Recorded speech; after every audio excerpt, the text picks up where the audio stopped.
করেন। আল্লাহ তাআলা বললেন ওয়া ইন হাকামতা ফাহকুম বাইনাহুম বিল কিসত।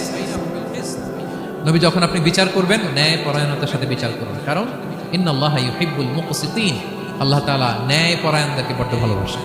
আল মুকসিতুন, মুকসিতুন মানে হচ্ছে ইনসাফের সাথে ফায়সালা করে, যে পার্শিয়ালিটি করে না, হ্যাঁ, দুই নাম্বারই করে না।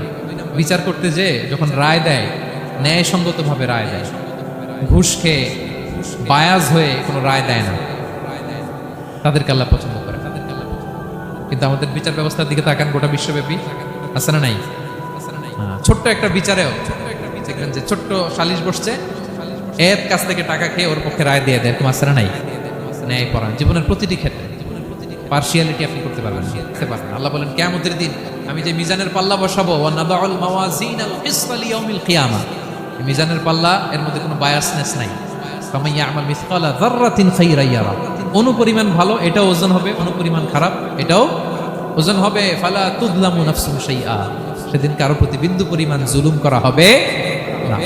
ন্যায় বিচারের মানদণ্ড তিনি সেদিন কায়েম করবেন। আর দুনিয়াতে যারা ন্যায় বিচার করে, ন্যায় ভিত্তিক ফয়সালা করে, তাদেরকে আল্লাহ ভালোবাসেন।